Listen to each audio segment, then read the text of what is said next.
اللہ واولئک هم اولو الالباب۔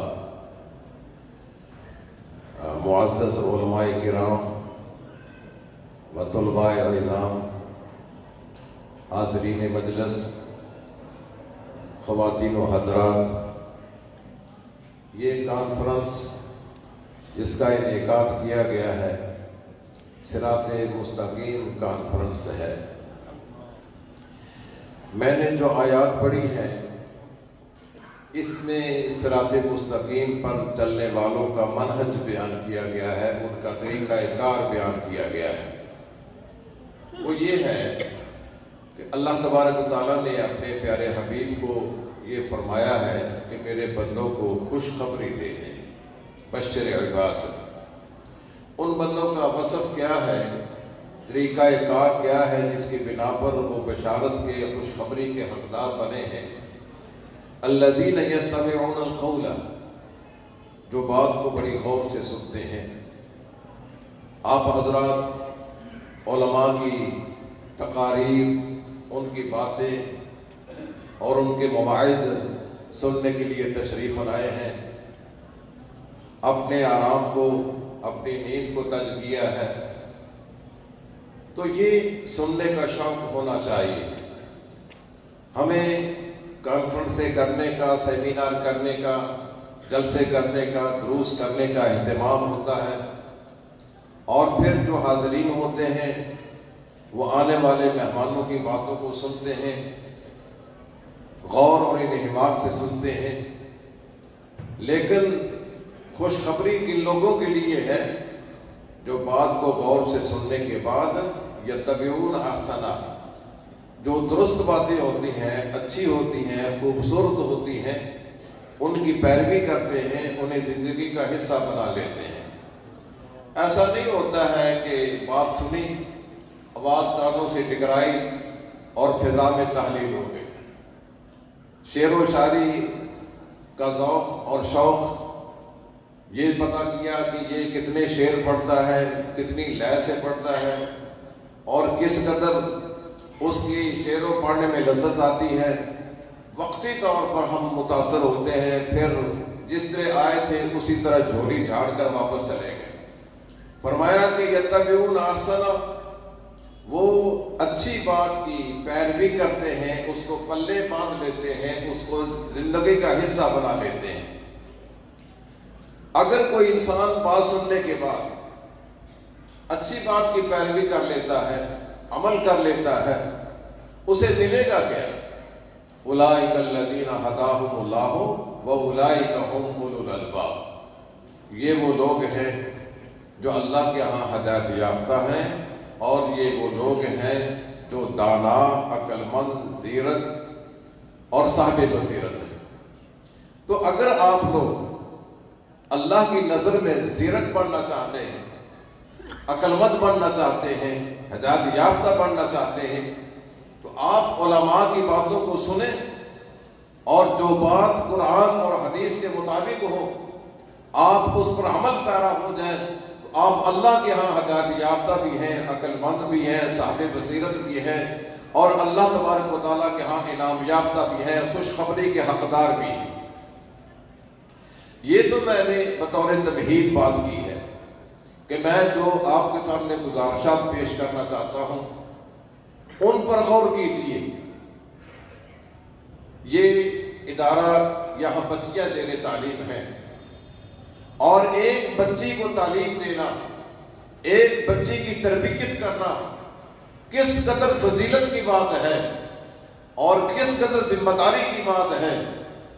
یہ بچیاں اپنے گھروں میں اپنی ماں کا ہاتھ بٹا سکتی ہیں، لیکن ماں نے یہ قربانی دی ہے کہ انہوں نے خود گھر میں محنت کرنی گوارا کر لی ہے، لیکن اس بچی کو ادارے میں بھیجا ہے تاکہ صحیح معنوں میں اس کو پتہ چل جائے کہ میں نے اپنے گھر کو کیسے آباد کرنا ہے، میں نے کیسے زندگی گزارنی ہے، میں نے بچوں کی کیسے تربیت کرنی ہے۔ اس لیے ماں نے یہ قربانی دی ہے۔ آپ کو معلوم ہے کہ آج کل ہمارے ہاں طلاق کی شرح کتنی ہے، خلا لینے کی شرح کتنی ہے۔ جائیں آپ عدالتوں میں، جا کر پتہ کریں ان کے پاس کس قدر طلاق کے کیس آتے ہیں اور کتنے خلو کے کیس آتے ہیں. جائیں فیملی کورٹ میں اور تمہیں پتہ چلے کہ آج کل کس قدر شرح ہے طلاق کی اور کس قدر شرح ہے خلا لینے کی. آخر اس کے اسباب کیا ہیں, اس کی وجوہات کیا ہیں؟ اگر ہم نے اپنی بچی کی صحیح تربیت کی ہوتی اور بچی ہماری اپنے گھر کو آباد کرنا چاہتی تو اس قدر بھیانک نتائج ہمارے سامنے نہ آتے جن کو ہم اپنی آنکھوں سے دیکھ رہے ہیں. میرے بھائیوں, یہ دیکھیں آپ کہ رسول اللہ صلی اللہ علیہ وسلم کی لخت جگر سیدہ فاطمہ رضی اللہ تعالی عنہا, اللہ کے رسول کو بڑی محبت اور بڑا پیار تھا آپ سے. ہر باپ کو اپنی بچی سے پیار ہوتا ہے اور ہر بچی کو اپنے باپ سے پیار ہوتا ہے, اور رسول اللہ صلی اللہ علیہ وسلم سے بڑھ کر کسی باپ کو اتنا پیار نہیں ہے جتنا رسول اللہ صلی اللہ علیہ وسلم کا اپنی بچی سے تھا. اور سیدہ کو اپنے باپ سے گرامی قدر سے جتنا محبت اور اتنا پیار تھا اتنا ہماری بچی کو اپنے باپ سے نہیں ہے. رسول اللہ صلی اللہ علیہ وسلم جب بچی کو ملنے کے لیے جاتے تو سیدہ فاطمہ دروازے تک جاتی آپ کا استقبال کرنے کے لیے کہ میرے ابو جان آئے ہیں, میرے والد گرامی آئے ہیں. اور جب بچی سیدہ فاطمہ رسول اللہ صلی اللہ علیہ وسلم کو ملنے کے لیے آتی, آپ بڑے شوق سے محبت اور پیار سے اٹھتے اور بچی کو دروازے تک جا کر استقبال کر کے گھر میں لاتے. وہ بچی جب اس کا نکاح سیدنا علی رضی اللہ تعالی عنہ سے ہو گیا, گھر کی کیا حالت ہے؟ گھر کے اندر چکی رکھی ہوئی ہے, وہ آٹا پیستی ہیں اور چولہا جلاتی ہیں. وہاں گیس کا اہتمام تو نہیں تھا, یہ لکڑیاں جلائی جاتی ہیں, پانی کا انتظام نہیں ہے. وہ داماد اپنے کندھے پر مشکیدہ رکھ کر پتہ نہیں کتنی دور سے پانی لے کر آتا ہے. حضرت علی رضی اللہ تعالیٰ عنہ کو یہ کندھوں پر یہ گڈھے پڑے ہوئے تھے, مشکیدہ ڈھو کے لاتے لاتے, اور سیدہ فاطمہ رضی اللہ تعالیٰ عنہ وہ چکی پیستے پیستے آپ کے نرم و نازک ہاتھوں کی تلیوں پر چھالے پڑ چکے تھے, اور چولہے کے اندر پھونکے مار مار کر آپ کے چہرے کی رنگت بدل چکی تھی, آپ کے کپڑے میلے کچیلے ہو چکے تھے. آپ کو اطلاع ملی کہ جنگ سے کچھ لونڈیاں, کچھ غلام, کچھ خادم آئے ہیں. دونوں میاں بیوی نے گھر میں صلاح کی کہ جائیں رسول اللہ صلی اللہ علیہ وسلم کے پاس, آپ سے عرض کریں, گزارش کریں کہ ہمیں کوئی نوکرانی دے دیں, کوئی خادم دے دیں, تاکہ گھر کے کام کاج میں ہمیں کوئی سہولت مل جائے. دونوں میاں بیوی گئے, لیکن رسول اللہ صلی اللہ علیہ وسلم سے بات کرنے کی جرات نہیں ہوئی. سیدہ فاطمہ رضی اللہ تعالی عنہ نے سیدہ عائشہ رضی اللہ تعالی عنہ سے اپنا پیغام دیا اور گھر واپس آ گئی. رسول اللہ صلی اللہ علیہ وسلم شام کے وقت گھر جاتے ہیں, بیٹی کو بلایا, داماد کو بلایا کہ آپ کا پیغام مجھے ملا ہے. فرمایا دیکھیں یہ طالب علم میرے پاس پڑھنے کے لیے آئے, وہ حبشہ سے آیا ہے, کوئی روم سے آیا ہے, کوئی ایران سے آیا ہے, کوئی کسی دور دراز کے علاقے سے, کوئی یمن سے, وہ دور دراز کے علاقے سے یہ طالب علم میرے پاس پڑھنے کے لیے آیا ہے.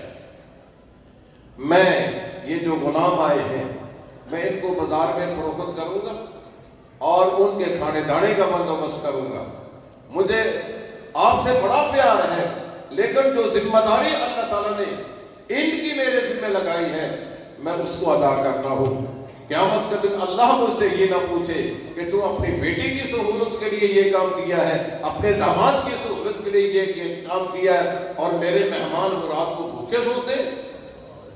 یہ بیچارے وہ طالب علم خوددار قسم کے تھے, وہ اپنی خودداری کو مجروح کرنے والے تھے.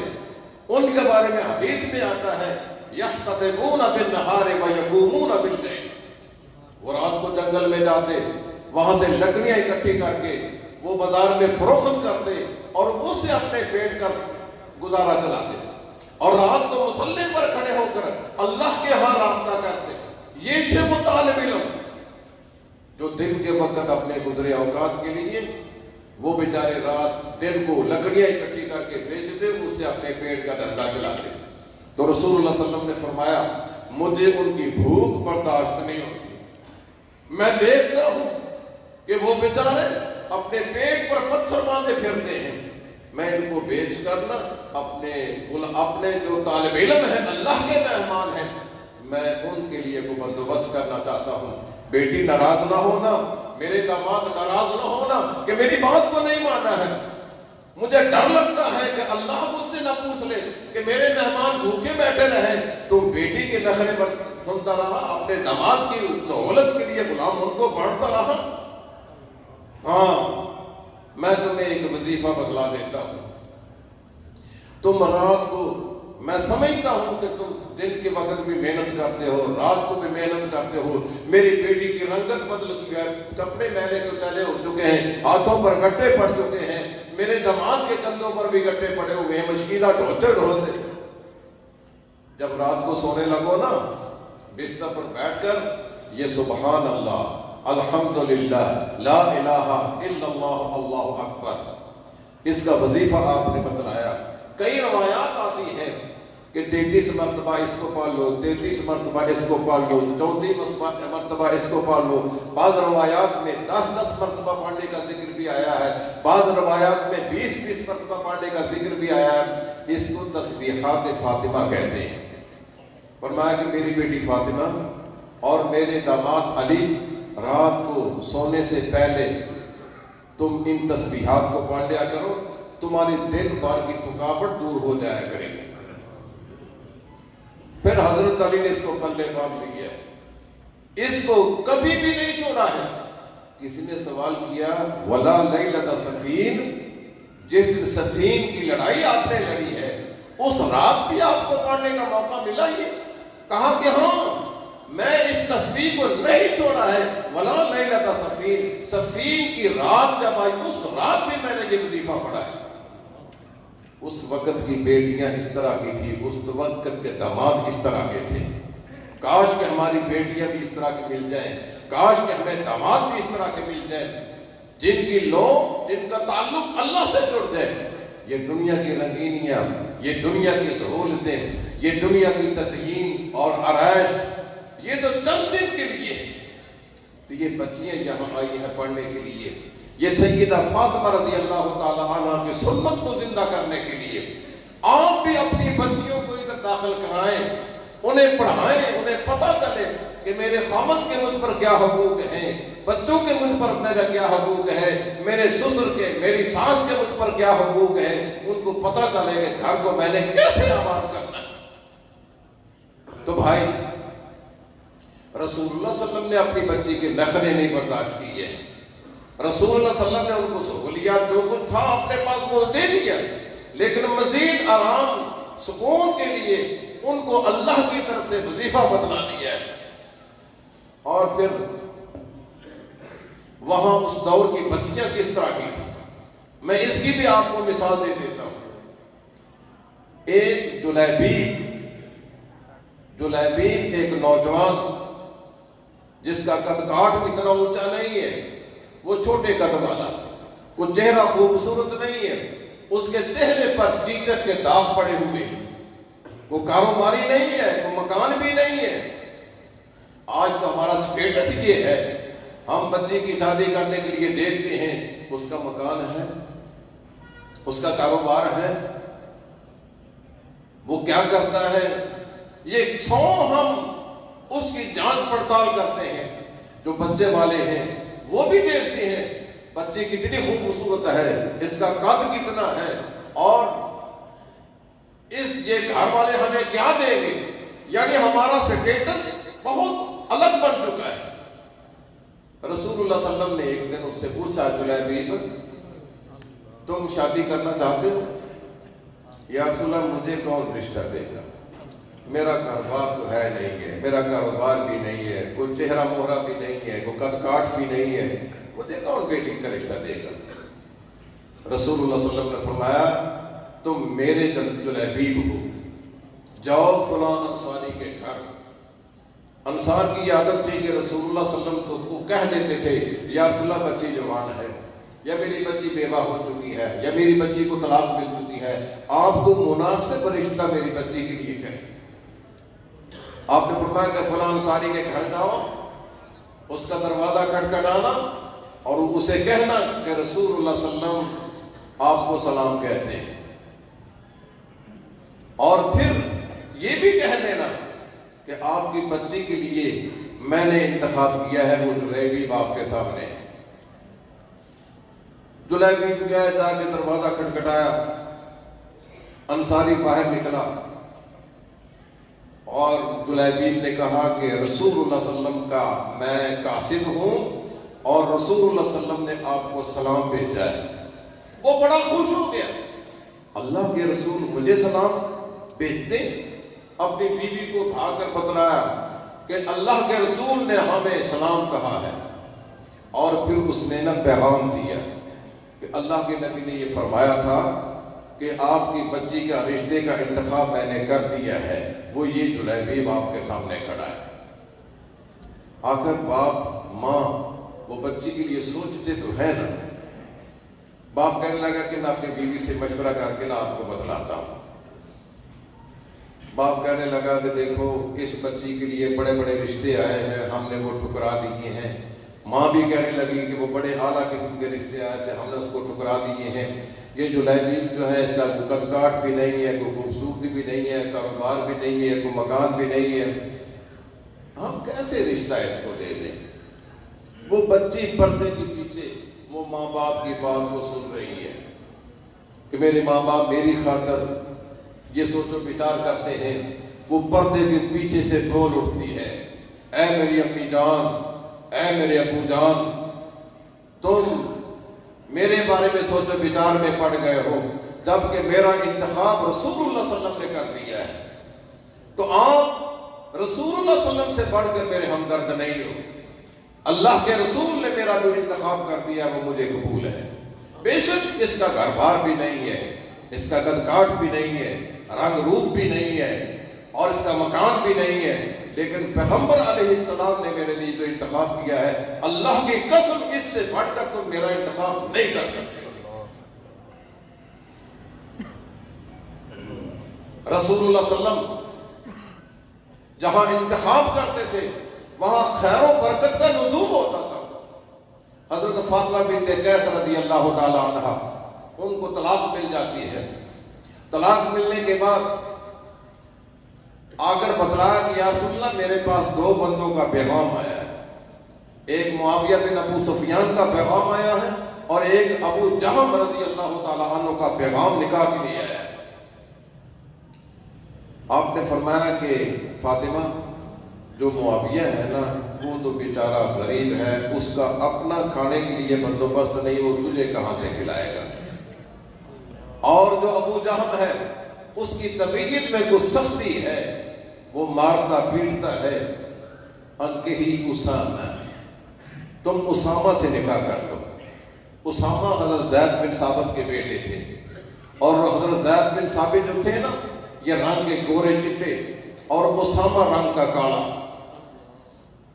وہ فاطمہ بنت قیس کہتی ہیں یا رسول اللہ وہ تو رنگ کا کالا ہے، میں اسے نکاح کیوں کروں. آپ نے 1 مرتبہ نہیں، 2 مرتبہ نہیں، 3 مرتبہ فرمایا انکہ ہی اسامہ، انکہ ہی اسامہ، انکہ ہی اسامہ. فاطمہ تم اسامہ سے نکاح کر لو. آخرکار اس بیچاری نے اپنے ہتھیار ڈال دیے، اسامہ سے نکاح ہو گیا. وہ خود کہتی ہے فَجَعَلَنِي اللَّهُ فِي خَيْرًا كَثِيرًا، اللہ تعالیٰ نے اس نکاح میں بڑی خیر و برکت عطا فرمائی. مجھے دولت کی کمی نہیں آئی، گھر کے اندر کبھی کسی چیز کی کمی نہیں آئی. اللہ تعالیٰ نے مجھے اسامہ سے نکاح کر کے میرے لیے خزانے کھول دیے ہیں. رسول اللہ صلی اللہ علیہ وسلم کا انتخاب جو تھا وہ میرے لیے دنیا اور آخرت کی بھلائی کا سبب بن گیا. یہ ہے پیغمبر کا انتخاب. آج ہم لوگ کیا کرتے ہیں؟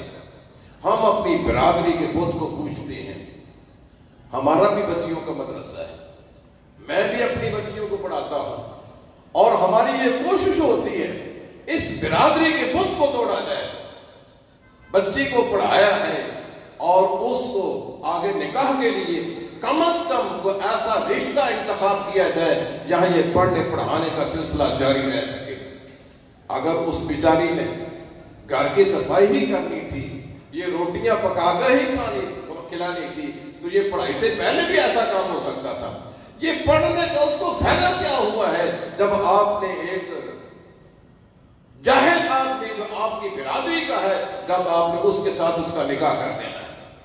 میرے بھائیوں، اللہ کے لیے سوچو، غور و فکر کرو، ان تقوموا للہ مثنا و فرادا، ایک ایک بیٹھ کر، دو بیٹھ کر اس پر غور و فکر کرو کہ یہ نکاح رشتے ناتے جو ہے اس کے لیے ہم نے کیا انتخاب کرنا ہے۔ رسول اللہ صلی اللہ علیہ وسلم فرماتے ہیں کہ تنکح المرأة لأربع، عورت کے نکاح کے لیے 4 چیزوں کو دیکھا جاتا ہے۔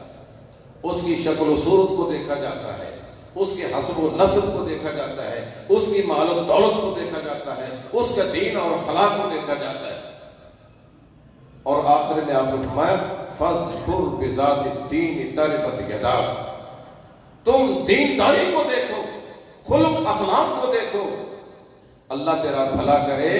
نہ تم نے دنیا کو دیکھنا ہے، نہ تم نے اس کے قد کاٹ کو دیکھنا ہے، نہ اس کے رنگ روپ کو دیکھنا ہے، نہ برادری کے بت کو دیکھنا ہے، تم نے صرف اور صرف جو دیکھنا ہے اس کے اخلاق کو دیکھنا ہے، اس کے کردار کو دیکھنا ہے۔ اور آپ نے یہ بھی فرمایا اِذَا جَاءَكُم مَّن تَرْضَوْنَ دِينَهُ وَخُلُقَهُ، جب تمہارے پاس کا ایسا رشتہ آتا ہے بچی کے لیے جس کا اخلاق تمہیں پسند ہے، جس کا دین تمہیں پسند ہے، فَزَوِّجُوهُ، تو اپنی بیٹی کا رشتہ وہاں کر دو۔ اگر تم یہ سٹیٹس، یہ معیار نہیں رکھو گے، دینداری والا، اخلاق و کردار والا، تم اپنی برادری کے کتوں کو پوجتے رہو گے اور تم دنیا داری کو ترجیح دو گے، تو پھر ہوگا کیا؟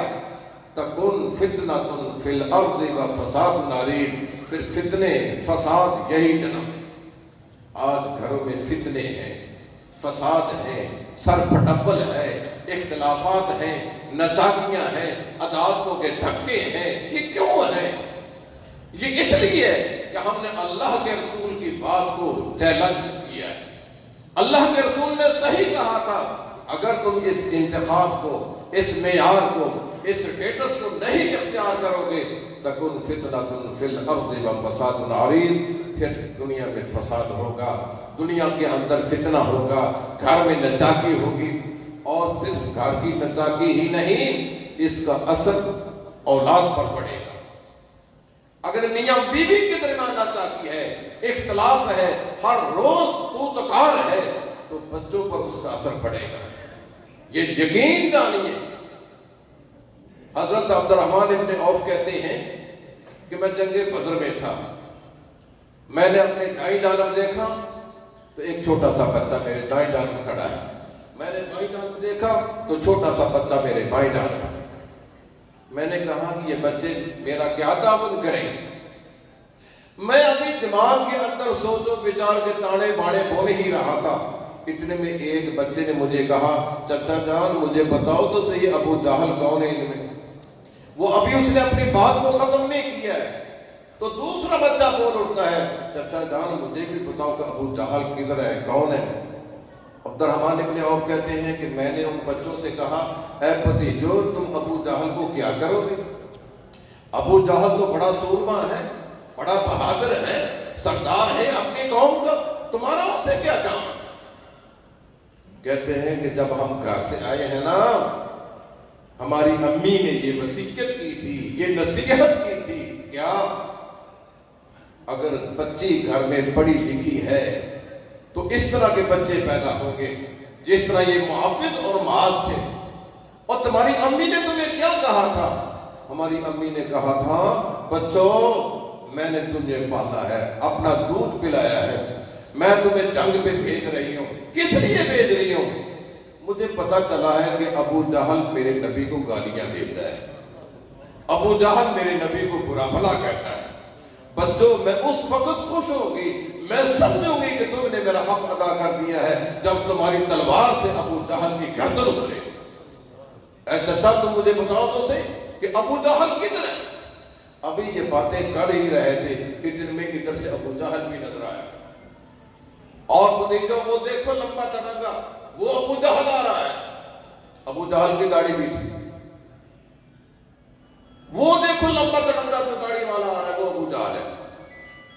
عبد الرحمن ابن عوف کہتے ہیں کہ میں نے ابھی اشارہ ہی کیا ہے، یہ دونوں بچے اس طرح لپکے جس طرح شکار پر باز لپکتا ہے، شکرا لپکتا ہے، وہ دونوں دوڑے ہوئے گئے اور جاتے ہی اپنے تلواریں سے اس کو ڈھیر کر دیا۔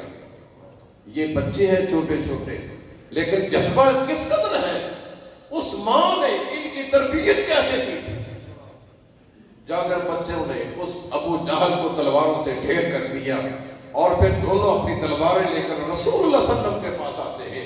ایک بچہ کہتا ہے یا رسول اللہ میں نے اس سور میں کو اپنی تلوار سے قتل کیا ہے، دوسرا کہتا ہے یا رسول اللہ میں نے اس کو اپنی تلوار سے مارا ہے، ابھی ہماری تلواروں سے اس کا خون خشک نہیں ہوا ہے، اگر آپ کو یقین نہ ہے آپ ہماری تلواروں کو دیکھ لیں، اس سے اب اس نے گندے خون کی بو آتی ہے، اس نے گندے قطرے اب بھی تلواروں سے ٹپکتے ہیں۔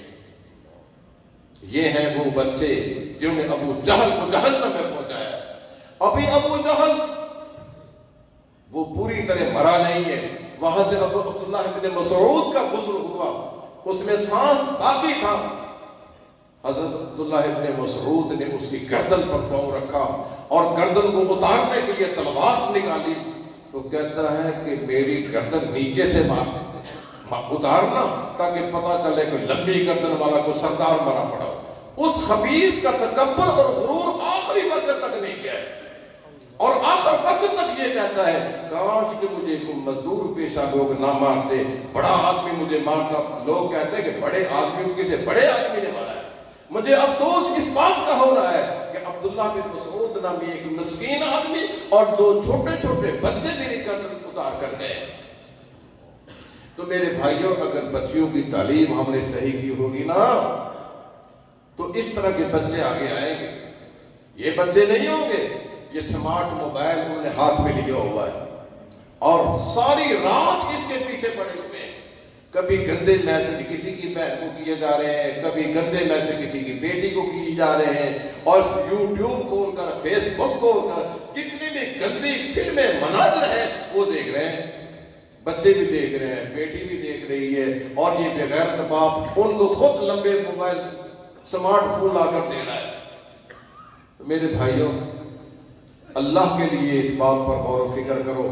میں یہ گزارش کر رہا تھا وہ بیٹی جس نے پس پردہ یہ آواز دی اے میرے ابو جان آپ اس رشتے میں رکاوٹ نہ پڑے، میرے اللہ کے نبی نے میرے رشتے کا انتخاب کیا ہے تو میں نے وہی نکاح کرنا ہے جہاں میرے اللہ کے نبی نے کہا۔ ان دونوں کا نکاح ہو گیا۔ جب رسول اللہ صلی اللہ علیہ وسلم کے پاس یہ اطلاع ملی نا کہ بیٹی نے اپنے جذبات کی قربانی دی ہے، اپنے آرام کی قربانی دی ہے، دنیا کی سج دھج کی قربانی دی ہے، میرے حکم کی لاج رکھنے کے لیے، میرے فرمان پر عمل کرنے کے لیے، اس بیٹی نے اپنے باپ کی خواہش کو ٹھکرا دیا ہے، اپنی ماں کی خواہش کو ٹھکرا دیا ہے۔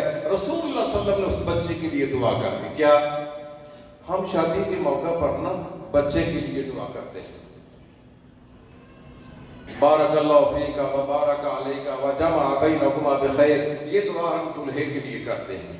بچے کے لیے بھی دعا کریں آپ، رسول اللہ صلی اللہ علیہ وسلم نے بچے کے لیے دعا کی ہے۔ وہ کیا دعا کی ہے؟ اللہم اسبب علی سبا ولا تجعل عیشہا کدا، اللہم اسبب علی سبا، اللہ اس جوڑے پر اپنی رحمت کی بارش برسا دے، اے اللہ زندگی میں ان کو کبھی تکلیف نہ آئے۔ یہ اللہ کے رسول نے اس بچے کے لیے دعا کی ہے جس بچے نے رسول اللہ صلی اللہ علیہ وسلم کی بات کی لاج رکھنے کے لیے اپنے ماں باپ کی بات کو ٹھکرا دیا۔ اللہم اسبب علی سبا ولا تجعل عیشہا کدا۔ اب شادی کے اگلے دن رسول اللہ صلی اللہ علیہ وسلم نے اعلان کر دیا جہاد کا۔ یہ جلیبی بھی جہاد کے ساتھ چلا گیا۔ جب جنگ ختم ہوئی نا رسول اللہ صلی اللہ علیہ وسلم کے پاس لوگ آئے، یا رسول اللہ میرا بیٹا شہید ہو گیا، میرا بھائی شہید ہو گیا، میرا باپ شہید ہو گیا۔ آپ نے فرمایا کہ تم اپنے باپ کی مجھے اطلاع دے رہے ہو، اپنے بیٹوں کی اطلاع دے رہے ہو، اپنے بھائیوں کی اطلاع دے رہے ہو، اور تمہیں میرے جلیبیب کا بھی پتا ہے؟ اس جلیبیب کی اطلاع کون دے گا؟ رسول اللہ صلی اللہ علیہ وسلم خود اٹھ کر جاتے ہیں، ابو بکر صدیق آپ کے ساتھ ہیں، عمر فاروق آپ کے ساتھ ہیں۔ آپ نے دیکھا کہ جلیبیب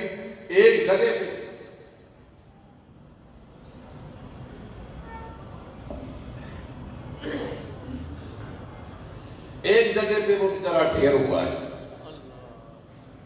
پڑا ہوا ہے، اس کی میت لاش پڑی ہوئی ہے، اور اس کے پاس 7-8 مشرک بھی پڑے ہوئے ہیں، وہ بھی جہنم میں پہنچے ہوئے ہیں۔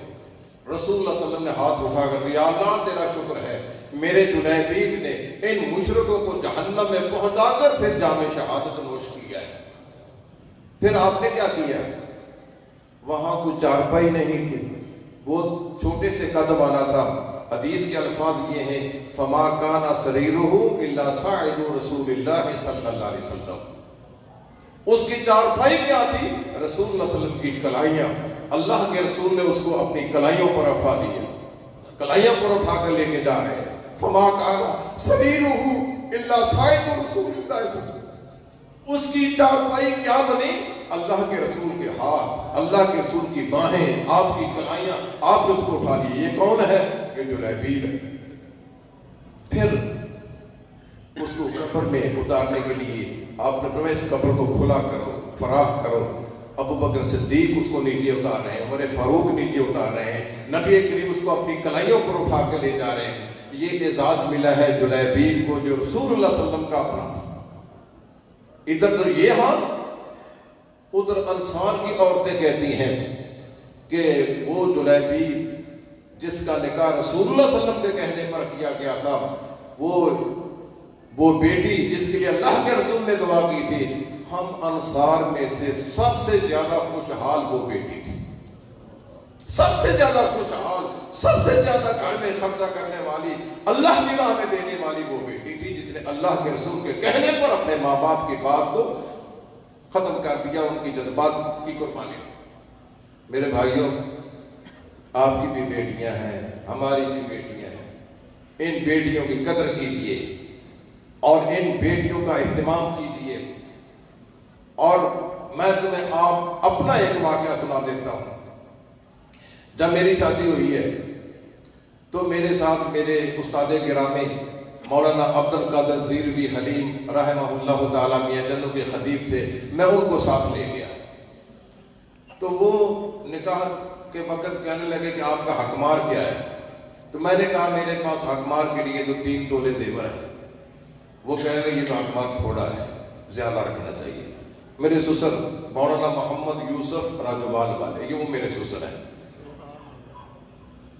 وہ فرمانے لگے اگر میں حقمار زیادہ باندھ دوں گا تو کیا جاتے وقت یہ برخوردار حقمار مجھے دے دیں گے؟ کہنے نہیں، حقمار نے جہاں لڑکی نے جانا ہے حقمار بھی وہی جائے، آپ کو کس نے دینا؟ تو کہنے لگے پھر مجھے کیا فائدہ ہوگا حقمار کو زیادہ باندھنے کا؟ ہاں میں ایک حقمار بتا دیتا ہوں، وہ آپ باندھ لینا تو پھر مجھے اس کا فائدہ ہو سکتا ہے۔ جی آپ بتائیں۔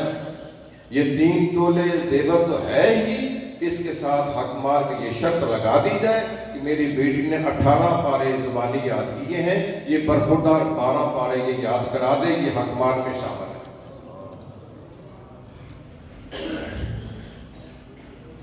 تو یہ 12 پارے اس کو میں نے یاد کرائے۔ اس کا مجھے فائدہ کیا ہوا؟ 12 پارے یاد کرانے کا، 18 پارے گھر سے یاد کر کے آنے کا، اس کو یہ پڑھانے کا فائدہ مجھے کیا ہوا؟ اللہ تبارک و تعالیٰ نے مجھے 7 بیٹے دیے ہیں اور 3 بیٹیاں دی ہیں۔ اس اللہ کی بندی نے، میں تو سربس کے سلسلے میں اکثر باہر رہا ہوں، کبھی ماموں گاجر پڑھا رہا ہوں، کبھی جامعہ سلفیہ پڑھا رہا ہوں، کبھی ٹیچا بدنی یہاں میں پڑھاتا رہا ہوں، مختلف جگہ پہ میں پڑھاتا رہا ہوں۔ اس اللہ کی بندی نے متھا مار مار کر 7 بیٹے بھی حافظ بنایا اور 3 بیٹیاں بھی حافظ بنائی۔ یہ فائدہ ہوا ہے اس بات۔ تو اللہ کے لیے ان بیٹیوں پر کرم کیجئے، مہربانی کیجئے، شفقت کیجئے، محبت کیجئے، ان سے علم کو ضائع نہ کیجئے۔ اللہ کی قسم کئی بیٹیاں ایسی ہیں اور وہ آ کر جب مجھے ملنے کے لیے آتی ہیں کبھی، وہ بیچاری روتی ہے کہ ہماری کسی نے نہیں سنی ہے، میرے چچا کے ساتھ بیٹے کے ساتھ نکاح کر دیا جب اس کو پتہ ہی نہیں ہے دین کیا ہے، اسلام کیا ہے، میری تو پڑھائی ضائع ہو چکی ہے۔ اللہ پر توکل کریں آپ، اللہ نے روٹی دینی ہے، اللہ نے رزق دینا ہے، یہ رزق میرے اللہ کے ہاتھ میں ہے۔ آپ ان کے ساتھ یہ ہمدردی کرتے ہیں، ہمدردی نہیں کر رہے ہیں، آپ اس کے ساتھ دشمنی کر رہے ہیں۔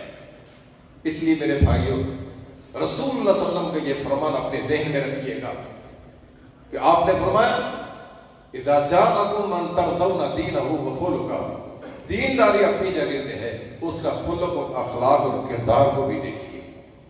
رسول اللہ صلی اللہ علیہ وسلم کے صحابہ کرام سارے بڑے دیندار تھے، لیکن آپ نے اخلاق کو ترجیح ہے، کوئی بد کردار بد اخلاق نہ ہو، اخلاق والے کا انتخاب کریں گے نا تو آپ کو بھی تکلیف نہیں ہوگی، آپ کی بچی کو بھی تکلیف نہیں ہوگی، اور گھر ایک جنت کی نظیر بن جائے گا۔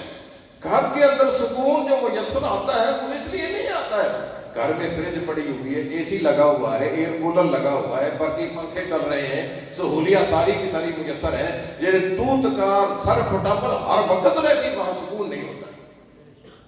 گھر میں دال پک جائے، سبزی نہ بھی پکے، گوشت نہ بھی پکے، مچھلی نہ بھی پکے، لیکن دل کا سکون اگر میسر ہے تو وہ گھر جنت کی نظیر ہے۔ اس لیے میرے بھائیوں، اللہ تعالیٰ نے اس جوڑے کو، اس نکاح کو اپنی بڑی بڑی نشانیوں میں سے ایک نشانی قرار دیا ہے۔ اللہ فرماتے ہیں وَمِنْ آيَاتِهِ أَنْ خَلَقَ لَكُم مِّنْ أَنفُسِكُمْ أَزْوَاجًا لِتَسْكُنُوا إِلَيْهَا، یہ اللہ کی نشانی ہے کہ اللہ نے تمہاری جنس سے تمہاری بیویاں بنائی ہیں، کیوں؟ لِتَسْكُنُوا إِلَيْهَا، تاکہ تمہیں سکون مل جائے، آرام مل جائے، وَجَعَلَ بَيْنَكُم مَّوَدَّةً وَرَحْمَةً، تمہارے دل میں الفت محبت ڈال دی۔ آج گھروں کا سکون کیوں ختم ہو گیا ہے؟ گھر کے اندر توت کار کیوں ہے؟ وہ خامد گھر میں آتا ہے، باہر تو بڑا ہنسمکھ ہے، لیکن گھر آتے ہی اس کے چہرے پر تیور آ جاتے ہیں، پیشانی پر شکن پڑ جاتے ہیں، جبکہ رسول اللہ صلی اللہ علیہ وسلم فرماتے ہیں خیرکم خیرکم لأہلہ وَأَنَا خیر لأہلی، تم سے سب سے بہتر وہ انسان ہے جو اپنے گھر والوں کے ساتھ، اپنی بیوی کے ساتھ اچھا برتاؤ کرتا ہے، اور میں اپنی بیویوں کے ساتھ اچھا برتاؤ کرتا ہوں۔